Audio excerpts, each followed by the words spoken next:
ሰላም ጤና ይስጥልኝ አድማጭ ተመልካቾቻችን የጽናት ሚዲያ ቤተሰቦች እንደምን ቆያችሁ እንደምን አረፈዳችሁ እኔ ሰላም ነኝ እንግዲህ የጽናት አድማጭ ተመልካቾቻችን ሰሞኑን በተለያዩ ምክንያቶች ጠፍተናል እንግዲህ አንድ ሁለት ቀን ሶስት ቀን አካባቢ ምናልባት ፕሮግራም መስራት አልቻልንም ያው የተለያዩ ችግሮች ስላሉ በራሳችን ምክንያት እንደሆነ ከግምት አስገቡልን ከፕሮግራማችን በፊት እንግዲህ ዘግይተንም ቢሆን ለመላው የእስልምና እምነት ተከታዮች በሙሉ እንኳን ለ1447ኛው የኢድ አልፈጥር በዓል አደረሳችሁ እያልኩኝ በተለይ በትግሉ ላይ ሆናችሁም ይህንን በዓል የምታሳልፉ ወንድም እህቶች ሁሉ በመላው ዓለም የምትገኙ ወገኖቻችን እንግዲህ መልካም በዓል እንዲሆንላችሁ ምኞታችን እንገልጻለን።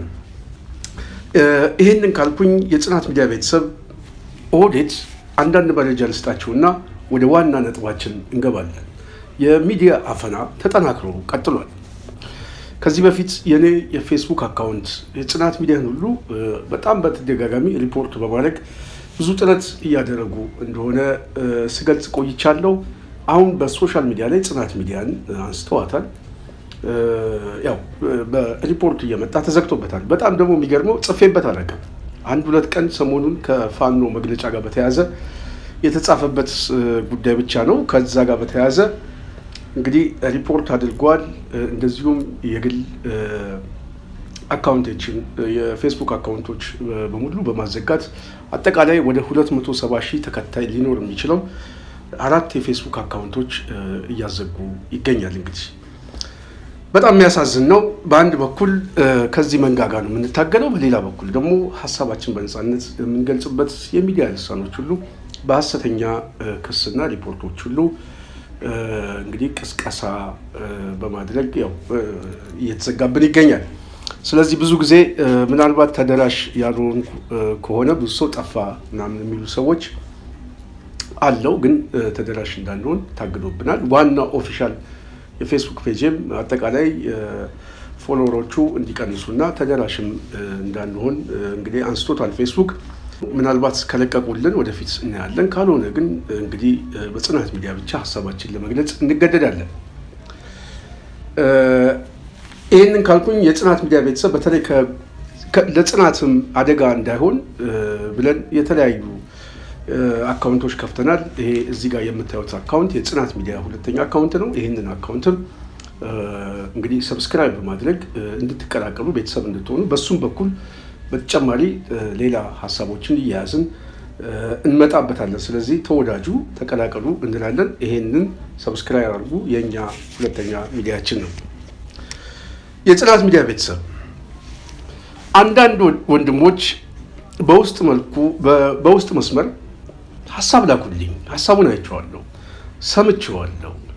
በዚህ ጉዳይ ላይ ሀሳብ ልሰጥበት እንደሚገባ ምክር ሀሳብ ሰጥቶኛል። ምናልባት መቅደም ያለበት ይቅደም ብዬ ነው ባለፈው ጊዜ እንጂ ሀሳቡን እኔም በማስታወሻ ይዤዋለሁ። ግን የሶማሌ ፕሬዚዳንት ሰጠ ከተባለው ሀሳብ ጋር በተያያዘ እና በተለይ ፋኖ ካስመዘገባቸው ድሎች ጋር መቅደም ስላለበት እሱን አስቀድመው ብለን ነው። ይሄ ሀሳብ ምንድን ነው የተፈጠረው? የላኩልህ ምንድን ነው? የተለየ ጉዳይ አለው ወይ ምናምን ብለው የሚጠይቁ ሰዎች የሚያስቡ ይኖራሉ። በጣም የተለየ ጉዳይ አለ። የተለየ ጉዳይ እንደሆነ ምናልባት ፖለቲካን በቅርብ ለሚከታተሉ ሰዎች በተለይ የስርዓተ መንግስት ፍርሰቱ የመንግስት መፍረስ በደንብ ማሳያ ስቴጆች አሉ። ልክ የደርግ ስርዓት ሲወድቅ መጨረሻ ላይ የነበረው ቅዠት የምታውቁት ነው። በተለይ ፉከራው ምኑ ስብሰባ ሁሉ ይበተናል። አንዳንድ ሰዎች ሁሉ ደፍረው ጥያቄ ይጠይቃሉ። አንድ ካህን እንደው ጠይቀው ነበር፣ እስቲ እንደ አጼ ቴዎድሮስ እንደው አገሮትን ጥሎ ሲሄዱ ያቺ የቁርጥ ቀን ስትመጣ ይጨልጧታል ወይ ምናምን ብለው ለጠየቋቸው ጥያቄ እንደዚህ አይነት ድፍረቶችን እየተለማመዱ ይመጣል። ይሄ የስርዓት ፍልሰት ማሳያ። በሌላ በኩል አገዛዝ መለማመጥ ውስጥ ነው የሚገባው። ይሄ በኢህአዴግ ስርዓት ውስጥ መፈረካከስ ሲመጣ ወደ መጨረሻው አካባቢ የታየ ምልክቶች ናቸው። በተመሳሳይ የብልጽግና ስርዓትም እያከተመለስ ሲመጣ ማሳያዎች አሉ፣ ስቴጆች አሉ። እነዛ ስቴጆች በስርዓቱ ውስጥም ያለመተማመን፣ መፍረካከስ፣ ተቋማዊ መዝረክረክ እንደዚሁም ካድሬው አደባባይ ላይ እየወጣ የሚሰጣቸው የኑዛዜ መልእክቶች ናቸው። ከነዚህ ውስጥ አንዱ ሰሞኑን ብቻ እንደማሳያ አድርጎ ምናልባት ሚዲያው በስፋት አንዳንድ ሚዲያዎች ሰርተውታል፣ ግን አጀንዳው በስፋት የተራገበ ይመስለኝ። ግን ትልቅ አጀንዳ ነው። ይሄ አጀንዳ ምንድን ነው? ይሄ አጀንዳ ከተለያዩ ሁኔታዎች ጋር አብሮ ሊሄድ የሚችል እንደሆነ ከግምት በማስገባት ከእናንተ ጋር ልወያይበት የመጣሁት ነው። አዳነች አቤቤ የተናገረችው ንግግር ብዙዎቹ ፖለቲካዊ ትርጉሙ ምንድነው ለሚለው በጣም በስፋት አልተነጋገሩበትም። የአዳነች አቤቤ ንግግር ከካህናቶች ጋር የመጨረሻ ኮንፈረንስ ስታደርግ እኔ ምናልባት የአገዛዙን የብልጽግናን ፍርሰት ባዳነች ውስጥ በደንብ ማንበብ ይቻላል። ሁለት ጉዳዮችን ተናግራለች። በዚህ ጉዳይ ላይ አንዱ ጸሎት አድርጉልን ነው። አባቶች ደፍራችሁ ውጡና ጸልዩልን፣ ይሄንን አትፍሩ። በተለይ የታጠቁ ኃይሎች ትክክል አለመሆናቸው፣ መንግስት በኃይል መፍረስ አይችልም። በመፈንቅለ መንግስትን ማስወገድ አይቻልም። ስለዚህ ይሄ ትክክል አለመሆኑን ወጥታችሁ አውግዙ፣ ማንንም አትፍሩ፣ ለእኛ ደግሞ ጸልዩልን የሚል አዳነች ከድንፋታ ብትፈልጉ ተገንጠሉ፣ ይሄ መንግስት አይፈርስም፣ ህልማችን እየኖርን ነው የምትለው አዳነች ጸልዩልን ወደ ማለት ገብተዋል። ጸልዩልን ብቻ ሳይሆን በጣም የገረመኝ ዋናውም ነጥብ ስለምነጋገርበት ፈጣሪ የሰጠንን ሀገር ሁላችንም እንድንጠቀም ካልሰራንበት ማን ይሰራበታል የሚል ጥያቄ ጠይቃለች። ይህንን በኮቴሽን አስገብቱት፣ ፖለቲካዊ ትርጉም ስጡት። ኦህዴድ ይሄ አጀንዳ አድርጎ አሁን የመጣበት ምክንያት ምንድን ነው ብዬ ከራሴ ጋር ስጠይቅ ነበር። ጳውሎስ ምንድን ነው ያለው? ሊሰራ የማይወድ አይብላም። ትውልዱን ይሄንን በድፍረት በይፋ ማስተማር ያስፈልጋል። ሀገር እንዴት ትበለጽጋለች ታዲያ ካልሰራን?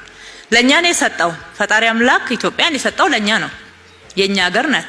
እኛ ካለበጃጀናት፣ እኛ ካላሳመርናት፣ ቃሉ እንደሚለው ምድርን ተንከባከቧት፣ ስሯት፣ እንድናለማት የሰጠው ለእኛ ነው አይደለ? ታዲያ ማን መጥቶ ያልማ?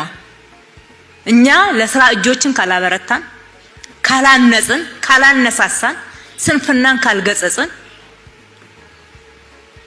ማን ይመጣል? ቢመጣ እንኳን የሆነ ስልጠና እንደዚህ ሰጥቶ ሊሄድ ይችላል። ግን እስከ መስራት እስከ መጨረሻው ድረስ ዛሬ ነው ዋጋ ከፍዬ ብሰራ እንኳን የሚጠቀምበት ልጄ ነው፣ የልጅ ልጄ ነው፣ ሀገሬ ነው ብሎ መስራት የሚችል እንደ ዜጋው ማንም የለም። ይሄ ነው ነጥቡ። ፈጣሪ የሰጠን ሀገር ካልሰራንበት ማን ይሰራበታል? እባካችሁ ነፍጥ የያዙትንም አውግዙልን። እነሱ መንግስትን በኃይል የሚጥሉበት መንገድ ትክክል አይደለም፣ ያሳስበናል፣ ያስጨንቀናል። ይህንን ደፍራችሁ አባቶች ውጡና አውግዙ። ህዝቡም እንዳይከተላቸው፣ ሰሚ እንዳይኖራቸው እባካችሁ አውግዙልን የሚል ጥያቄ ጠይቅና ከዛ ጋር በተያያዘ ለመንግስት እኮ መጽሐፍ ቅዱስም ጸልዩ ይላል። ለመንግስት ጸልዩ። ስለዚህ መንግስትን በጸሎት ልታግዙት ይገባል። ለምን? እንዳንወድቅ፣ ማን እንዳይጠለን፣ የታጠቀው ኃይል፣ ሌላስ ህዝቡም ስጋት ውስጥ ነን። በዚህ ስጋት ውስጥ ጸሎት ያስፈልገናል። የእናንተ ቡራክ ያስፈልገናል። ተጨንቀናል፣ ግራ ገብቶናል። የለኮስነው እሳት እኛን እየበላን ነው የሚል መልእክት አዳነች እያስተላለፈች ነው። ስለዚህ ጸሎት አድርጉልን ካለች በኋላ አዳነች ፈጣሪ በሰጠን ጸጋ ላይ ደግሞ መስራት ያስፈልጋል። ይሄ እኮ ይቺ ሀገር የሁላችንም ነች። አዲስ አበባ እኮ የሁላችንም ነች። መንግስት ይሄዳል፣ መንግስት ይቀየራል፣ ህዝቡ ይኖራል።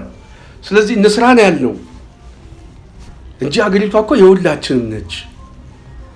ፊንፊኔ ከኛ ምናምን ተደበቀ። እሷ ይሄንን ስትናገር ፌዴራል መስሪያ ቤት ውስጥ ሰሞኑን በተከታታይ የሚጽፍ ኦህዴድ አለ። አያና ስለ ተነጣይነት 10 ሀገሮችን እንደተሞክሮ ወስደን ስለምትበታተነው ኢትዮጵያ እና የሚያዋልዷት ኦሮሚያ በስፋት እየጻፈ ነው። ብቻውን አይደለም የሚጽፈው። ይሄ የመንግስት መዋቅር ውስጥ ያለ ልጅ ነው። ግን አዳነች ግን አሁን ስጋት ውስጥ ገብተናል። ይሄንንም ለማስፈጸም የማንችልበት ሁኔታ ውስጥ ነን። የታጠቀው ኃይል የደራጀው ኃይል ደግሞ ጉልበት እየያዘ እየመጣ ነው እና አባቶች ጸልዩልን ትላለች። አዳነችን እንስማት እስቲ በጥቂቱ። ከንቲባዋ የሃይማኖት አባቶችን የሀገሩን ህዝብ ምግባርና ግብረ ገብነትን ያላስተማራችሁ እያሉ ወቅሰው ወንድሙን የሚገድል ሆኗል፣ እኛም መስዋዕትነትን እየከፈል ነው፣ ህግን እያስከበርን ነው ሲሉም አማረዋል። ለኦርቶዶክስ አባቶች ይህንን ሲሉ የወንጌል አባቶች ፓስተሮችና አገልጋዮችን ጠርተው ደግሞ ለእኛ ባለስልጣናት ጸሎት አድርጉልን የሚል ጥሪ ሲያቀርቡ ነው የተደመጡት። ስልጣን በመፈንቅለ መንግስት አይሆንም በምርጫ እንጂ እያላችሁ ሳትፈሩ ጨምሩበት ብለዋል ወይዘሮ አዳነች አበቤም። ለመንግስት እና ለመንግስት አመራሮች መጸለይ ቃሉ ያዛችሁም እንዴ? እንዴት ፖለቲካ ይሆናል? ቃሉ ነው የሚያዘን የሚል ደፋር በየቤተ ክርስቲያኑ ውስጥ ቃሉ ነው የሚያዘን አይደለም። ቃሉ በመፈንቅለ መንግስት አድርጎ አይልም፣ በጠመንጃው አፈሙዝ አዳነች ይሄንን ስትናገር ከዚህ ጀርባ ያለ ፖለቲካዊ እንድምታ ምንድነው ብሎ ለሚጠይቅ ሰው 3 መሰረታዊ ጉዳዮችን ልንገራችሁ። ከዛም በላይ መውሰድ እንችላለን፣ ግን በሴናሪዮ እናስቀምጠው። አንደኛ አሁን የመንግስት በተለይ አብይ አህመድ ጦርነትን የስበት ማዕከል የሚያደርግበት የፖሊሲ አቅጣጫ ተሰብሯል። ይሄ ቤስት የሆነ አናሊሲስ ነው የምነግራችሁ። መክኗል፣ ተመቷል። የመታው ግን እኔ በሰው ትግል ብቻ ነው ብዬ አላስብም። የፈጣሪም እጆች ገብተዋል፣ ጣልቃዎች ገብተዋል፣ የማይታይ እጆች ገብተዋል። ትግሉ ላይ የበለጠ የፈጣሪም እገዛ ገብቶበታል። ምንድነው ይሄ? ምንድነው እገዛ ብለው ለሚጠይቁ ሰዎች አብይ 2-3 መሰረታዊ ጉዳዮችን በዚህ ጦርነት ውስጥ እንደ ጉልህ ሚና አድርጎ የሚጫወትበት አክተሮች አሉ። አንደኛ ጥይትም ገንዘብም አቀባዮች አሉ። ፖለቲካዊ ርዕዮተ ዓለማዊ እንደዚሁም ደግሞ ይሄ ገብተው ወርቁንም ቡናውንም ሰሊጡንም ዘርፈው ሊወጡ የሚችሉበት ወዳጅነትን የፈጠረበት ሁኔታ አለ። ለዚህ ነው ማንንም በሚሰጠኝ ገንዘብ አጠይቁኝ ምናምን የሚለው አብይ ምላሱን የተቆረጠው። እነዚህ ኃይሎች ጥይቱንም ገንዘቡንም በመስጠት ይተባበሩ ስለነበረ በሀገር ውስጥ ያለውን የካፒታል በጀትም እያጠፈ ቢሆን ከነዚህ ኃይሎች ጋር በሚሰጠው ማደናገር ይህንን እመጨፈጭፈዋል የክርስቲያን ደሴት ነው እያለ አብይ በሚሰጣቸው ማባለያ ከፍተኛ ጦርነት የማስለዘም እድላቸው አስፍተውለት ቆይተዋል። እነዚህ ኃይሎች የአብይ የቅርብ ወዳጆች የሆኑ አገሮች ናቸው። ምን ሆኑ? ያልታሰበ የመካከለኛው ምስራቅ ጦርነት በላቸው። እነዚህ ኃይሎች እነዚህ ወዳጆች የህልውና አደጋ ውስጥ ገብተዋል። የመጥፋት የህልውና አደጋ። እነዚህ በተለይ አገሮች ከራሳቸው ደህንነትና ብሔራዊ ጥቅም ውጪ የቀጠናው የሽብር እንቅስቃሴ ሁሉ እየተፈጠረ እየመጣ ነው። መልኩ እየተለወጠ ነው። በዘመናት ውስጥ የገነቡት ኢንዱስትሪ እየወደመባቸው በቀናት ውስጥ የነዳጅ ማጣሪያው፣ የዘይት ማጣሪያው፣ ሆቴሉ እንደዚሁም የተቀናጣ ሪል ስቴቶች ሁሉ እና አብይ አህመድ በዘመዶቹ በኩል አድርጎ ሲያሰራ የነበረው ሁሉ ሲደበደቡ ነው። ይሄ ከፍተኛ ድንጋጤና ፍርሃት ፈጥሮበታል። ወዳጆቹ ወደ ውስጥ ለራሳቸው እንኳን አሁን መሆን የማይችሉበት ደረጃ ደርሰዋል። ሁለተኛ ከዚህ ጋር በተያያዘ እየተፈጠረ ያለ ክራይሲስ አብይ እንደ መንግስት እንዲሁም ደግሞ መንግስትን ለመጠበቅ አታክ አድርጎ ወደ ጦርነት ከሚገባበት የኃይል አሰላለፍ ስናየው በብዙ ጉዳይ የታጠቀው ኃይል የነፃነት ኃይሉ ቢያንስ ነዳጅም ተተኳሽም አያስፈልገውም። የራሱን ተተኳሽ የራሱን ነዳጅ ያለውን እያሟጠጠ ነው ትግል ውስጥ የሚገባው። እሱን እየቀማ ነው የሚታገለው። ስለዚህ አብይ አህመድ በከፍተኛ ደረጃ ውስጣዊ ክራይሲሱ ውጫዊ ጦርነቱን ለማስኬድ አይችልም። አለቅ። አሁን ህዝቡ በዚህ ቀውስ ብቻ ነዳጅም ሲያጣ መድኃኒቱም ሲያጣ አብይ ተጨማሪ ጦርነት የማድረግ ደግሞ ፍላጎት ሲኖረው አገሪቷ ኮላፕስ ታደርጋለች። በቀናት ውስጥ ጦርነቱ ራሱ ይበለዋል። ማንም ሳይነካው ያለ ጥይት አገሪቷ ልትፈርስ ትችላለች። አብይ አህመድ ብልጽግና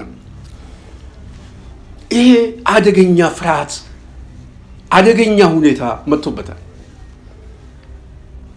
ሁለተኛው ስለዚህ ወዳጆቹም እየመከኑ ነው፣ እሳት እየበላቸው ነው። የቀጠናው ጦርነት ደግሞ በተለይ ሚድል ኢስቱ ላይ ያለው ጦርነት መልኩን እየቀየረ እየመጣ ነው። ይሄ ደግሞ የሚፈጥረው ሁኔታ የበለጠ ሌላውም ዓለም ላይ የሚጥለው ጠባሳ ስለሆነ እንደኛ ደግሞ በተለይ ታዳጊ ሀገር ውስጥ አብይ ደግሞ የጦርነት ፖሊሲ ያለባት ሀገር ምን አይነት እጣ ፈንታ ይገጥመዋል ካላችሁ የሳምንትና የወራት ውስጥ እድሜ ጦርነት የማድረግ አቅም የለውም፣ ይመክናል። አሁን የመንግስት መስሪያ ቤቶች ሁሉ ነዳጅም ምንም ስለተዘጋ መኪና ቆሙ እየተባለ ነው። ስለዚህ አብይ አህመድ ታንኩም ምኑም ሊቆም ነው። ከባድ አጣብቂኝ ውስጥ ገብቶ ሶስተኛው አዲሱ የዓለም ስርዓት እየተፈጠረ ነው። ይሄ አዲሱ የዓለም ስርዓት እየተዋለደ እንደሆነ ባለፈው ጊዜ ሰሞኑን ትናንትና የእስራኤሉ ጠቅላይ ሚኒስትር ቤንጃሚን ኔታንያሁ የተናገረው ጥሩ ማሳያ ነው። በተለይ ሜዲትራኒያን ሬድ ሲ ከዚህ በኋላ የትኩረት አካላቸው ብቻ ሳይሆን ኢራን ላይ ያለው የሆርሙዝ ሰርጥ መዘጋት ሌላ አዲስ ሁኔታ እየተፈጠረ እንደሆነ በደንብ ተቀምጧል። ሰሞኑን እየተነገረ ያለው በተለይ በዚህ በሬድ ሲ ያለው የሲዩዝ ካናል አካባቢ አዲስ የዓለም የፔትሮ እንቅስቃሴ ሁሉ መተላለፊያ ቦይ ሊሆን ዝግጅት እንደጀመሩ እየተሰማ ነው። ስለዚህ ይሄ ሁኔታ ዓለም አቀፍ ሁኔታ የዓለምን የፖለቲካ የዓለምን የኢኮኖሚ የዓለምን ወታደራዊና የጸጥታ ሁኔታ ይቀይረዋል ማለት ነው። ጦርነቱ በራሱ እየቀየረው እየመጣ ነው። ያሰላለፍ ለውጥም እያመጣ ነው። ስለዚህ በዚህ አካባቢ ላይ ደግሞ በዋናነት የተረጋጋ ስርዓት የግድ ያስፈልጋል።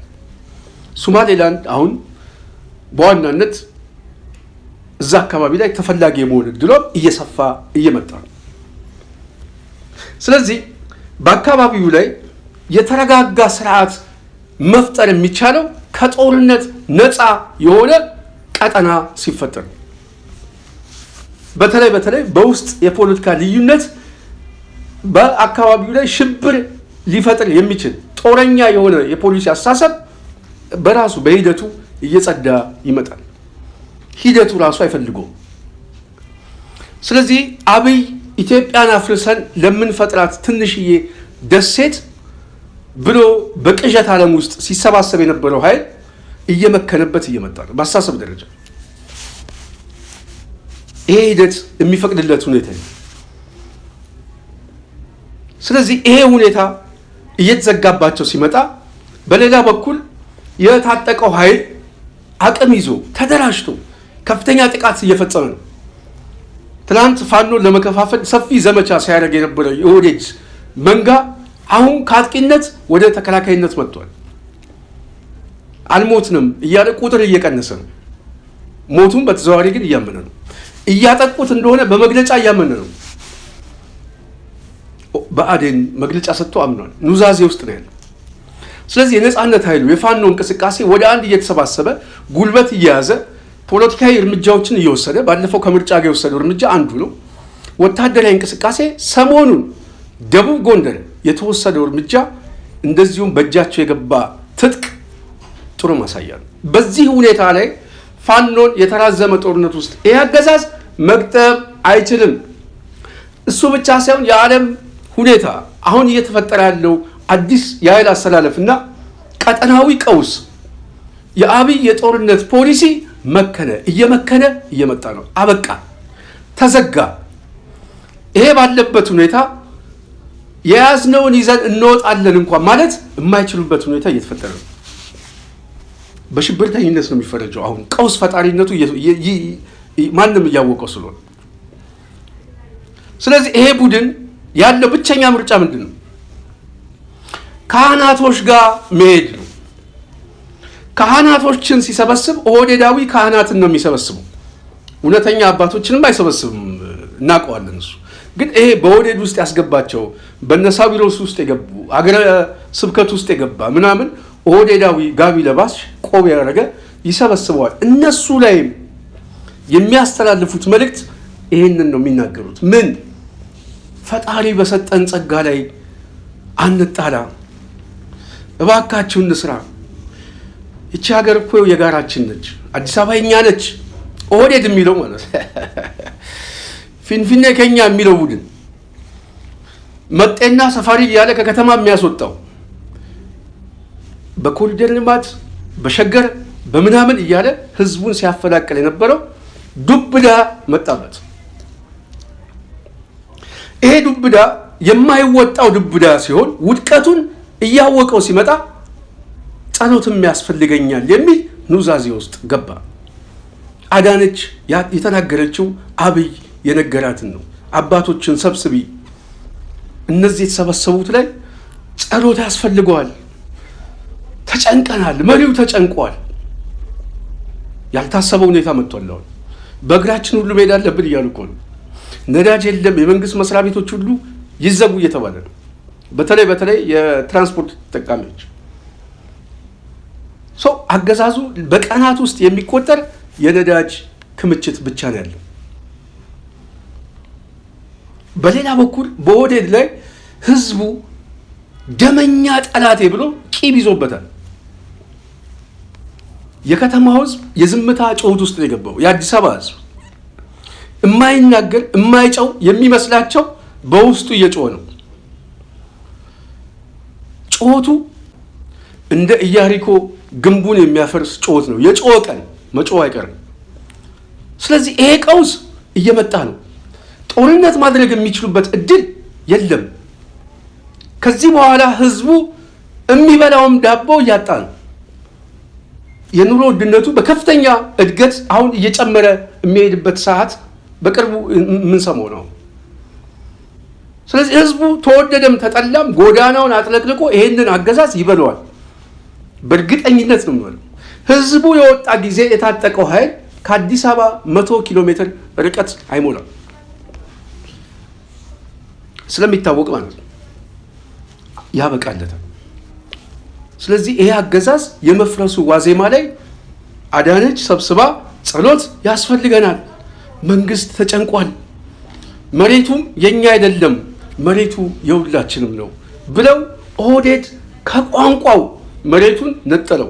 በጋራ መኖር ካልሆነ ተለይተን ተነጥለን ወይም ደግሞ አዲስ አበባን ይዘን አንቀመጥም፣ አብቅቶልናል። እየመጣ ያለው ትውልድ የያዝነውን ብቻ ሳይሆን ህልማችንን ብቻ ሳይሆን የገደልነውን ብቻ ሳይሆን ገና ድንገት ያሰብነውን ሁሉ ሂሳብ ያወራድብናል። ይሄ አደገኛ ቁጣ ነው። ይሄ መለኮታዊ ቁጣ ነው። የመካከለኛው ምስራቅ ቁጣ የኦህዴድ ብልጽግና የስንብት ቁጣ ሆኖ ተመዝግቧል። በእኔ የፖለቲካ መነጽር ምንጩ ላይ በጋራ እንስራ። ትውልድን በሞራል በስነ ምግባር በግብረ ገብነት የሰላም ሐዋርያ ሆኖ እንዲያድግ እንዲታነጽ ከማድረግ ጀምሮ በዛ ደረጃ በጋራ እንስራ አላለሁ። እዚህ ላይ የሚደረቡ የፖለቲካ ሐሳቦችን ተው፣ ግድ የለም ፖለቲካውን ለፖለቲካ መድረክ እንተው። የሰው ህይወት ይበልጣል። የምታምኑበት ጌታ ኢየሱስ ክርስቶስ እግዚአብሔር አብ አንድያ ልጁን ለሰው ልጆች ነው አይደለ የኛም መልክ ለብሶ ወደ መሬት እንዲመጣ ያደረገው። የሞተው ሴት ተሰቀለውስ ለሰው ነው ቅድሚያ፣ የሰው ልጅ ድን ዘንድ ነው። በዚህ የሚያምን ስብስብ ስለሆነ እዚህ ያለው ማለት ነው። ስለዚህ ለሰው ቅድሚያ እንስጥ፣ ማዳን ላይ ቅድሚያ እንስጥ ማለት ነው። ማዳን ላይ ማትረፍ ላይ የቤተ ክርስቲያኑም ተልእኮ ስለሆነ ያበቃለት ጉዳይ ሆኗል። እድሉን እንጠቀምበታለን ነው የሚለው አብይ። እድሉ ግን የሚጠቀምበት ራሱ እድሉ አብይን ይጠቀምበታል። ይሄንን ስንናገር የማህተባችን በአጭር ጊዜ ውስጥ በኢትዮጵያ ፖለቲካ ላይ ለውጥ እንደሚመጣ ታዩታላችሁ። ህዝባዊ ቁጣ እንደሚመጣ ታዩታላችሁ። የታጠቀው ኃይል ከአብይ የታጠቀው ኃይል የተሻለ ጉልበት ይዞ መሀል ከተማ ውስጥ እንደሚገባ ታዩታላችሁ። ያገዛዙ መዋቅር ያገዛዙ የቀበሌ የሲቪልም የጸጥታ መዋቅርም እየፈረሰ የነጻነት ትግሉ እንደሚቀላቀል ታዩታላችሁ። በብልጽግና ውስጥ የተሰባሰበ ካድሬና ደጋፊ ጎመን በጤና ብሎ ድምጹን አጥፍቶ ወይም ደግሞ ከሀገር የሚወጣው ሻንጣውን ይዞ ታዩታላችሁ። ይሄ የለውጥ ፍላጎት እኔ ሳልሆን ቁጣው ራሱ ያመጣበት ፖለቲካዊ ለውጥ ነው። የፋኖ እንቅስቃሴ መጠናከር ብቻ ሳይሆን እድልም ደግሞ ቅድም ያልኩት በመግቢያ ጸጋም ተሰጠው። እግረኛው የታጠቀው ኃይል ነዳጅ የማያስፈልገው ቆሎ እየበላ የሚታገለው ከአብይ ሰራዊት የተሻለ አሁን የማሸነፍ ጉልበት አለ። አገዛዙ ደግሞ በቀውስ ውስጥ ሆኗል። አበቃ። የዓለም ሁኔታ የአሰላለፉና የወዳጅ አገሮች ሚና አሁን አብይን ዞር ብለው አይመለከቱትም በፍጹም። ስለዚህ አብቅቶለታል። ማሳያ ይሆናል እምላችሁ ለዚህ አዳነች የተናገረችው የውድቀቷ ማሳያ ነው። የብልጽግና ሽኝት ማሳያ ነው። እኔ ደጋፊው እኔ ባዳነች ቦታ ላይ ሆኜ ደጋፊውን ሳየው ምናልባት ትንሽ ድንቁርና የተጫነው ስለሆነ ፖለቲካው ለበተንተን እንጂ አዳነች ደጋፊውንም ለማቦገስ በተለይ ፍርሃት ውስጥ እንዳይገቡ የሚናገሩት ዲስኮርስ አለ። ጥቂት ናቸው፣ አሸንፈናቸዋል። የዓለም ሁኔታ የቀውስ ሁኔታ እንደውም እኛ እድሉን እንጠቀምበታለን። አሁን ሰሞኑን ዜና እየሰሩ ነው። ምን በመካከለኛው ምስራቅ የተከሰተው ጦርነት ለኢትዮጵያ አየር መንገድ እድል ሆኖ መጥቷል። ይሄ እኮ አይዘገብም እኮ። ግን ይሄንን ለመዘገብ የፈለጉት ገንዘብ እያገኘን ነው ለማለት ሳይሆን ዋናው ጉዳይ ደጋፊውንና አባላቱ መንጋውን ለማጽናናት ነው። በአንድ በኩል ብንጎዳ በአንድ በኩል እድሎች አሉ። ስለዚህ መንግስት ይቀጥላል፣ አትፍራ፣ አትስጋ ነው። ግን እየወደቀ ነው ለሚገባው ሰው። መንጋው ፌስቡክ ላይ ነው መውደቁን የሚያውቀው መጨረሻ ላይ፣ እኛ የምናውቀው ግን ሂደቱ ላይ ነው። ስለዚህ በሂደቱ ስንገመግመው ብልጽግና እየተሰናበተ ነው። ስለዚህ አባቶች ለአዳነች የፍትሃት ለቅሶ ፍትሃት እያደረጉ እንደሆነ ነው የሚገባኝ። እንግዲህ አዳነች ከፍትሃቱ ትድናለች፣ ከኑዛዜው ታመልጣለች ወይንስ በመጨረሻው 11ኛው ሰዓት ላይ ይሄ ማዕበል ይሄ ሱናሜ ይበላታል የሚለው ነገ የምንለው። ብልጽግና ግን አብቅቶለታል። በሌላ በኩል ኦህዴድ ከዚህ በኋላ በፍረስ እንደው አዲስ አበባን ጠቅልለን ምናምን ጠቅልለን ኦሮሚያ ምናምን የሚባል ህልም ፈጣሪ አምጥቶ አጨልሞለታል። አብቅቷል። ከዚህ በኋላ በፍጹም ማይቻል ሁኔታ ውስጥ ገብቷል። ስለዚህ ተወደደም ተጠላም በተለይ ከመሀል ሀገሩ ህዝብ ጋር በከፍተኛ ደረጃ ቁርሾ ውስጥና የፖለቲካ ጠባሳ ውስጥ የገባው ኦህዴድ ምን እየጠየቀ ነው? የማርያም መንገድ እየጠየቀ ነው። ምን ብሎ ይህ ሀገር እኮ የሁላችንም ነው ብለው እኮ አያውቁም። ከፈለጋችሁ ተገንጠሉ በህገ መንግስቱ የምትል ሴትዮ፣ እሷ አስገንጣይ ሌላው ተገንጣይ የምታረግ ሴትዮ፣ አዲስ አበባ የእኛ ናት፣ ዙሪያው ኦሮሞ ነው፣ ማን የተፈናቀለው ብላ አዲስ አበባ ላይ ያለውን ተፈናቃይ የምትሳለቅ አዳነች ከዛ ትዕብኢት ዝቅ ብላ ከተማው እኮ የሁላችንም ነች፣ አገሪቷም የሁላችንም ነች። በዚህ ጉዳይ ላይማ እኛንም ተረዱን እያለች ነው። ለማንኛውም የጽናት ሚዲያ ቤተሰብ የብልጽግና አገዛዝ እየፈራረሰ እየወደቀ እንደሆነ ማሳያ ነው። በሚቀጥለው በሌላ ሀሳብ በሌላ ዝግጅት እስክመጣ ድረስ ዛሬ ይህንን ጉዳይ እንድናገርበት ዋና የገፋፋኝ አንድ ወዳጃችን በዚህ ጉዳይ ላይ የረሳሁት መስሎት ሀሳቡን ስለላከልኝ እሱንም ለማስታወስ ነው። በሌላ በኩል ደግሞ አጀንዳው ሰፊ አጀንዳ ነው። ከዚህም በላይ በስፋት የምንነጋገርበት አጀንዳ እንደሆነ ከግምት እንድታስገሙ እፈልጋለሁ። ለሙስሊም ወገኖቻችን በድጋሚ እንኳን ለበዓሉ አደረሳችሁ እያልኩኝ እኔ ፕሮግራሜን ከዚህ ጨርሳለሁ። ፕሮግራሙን ያዘጋጀውላችሁ እኔ ስንታየሁ ቸኮል ነኝ። በሚቀጥለው እስክንገናኝ በዚሁ ሰናበታለሁ። ሰላም።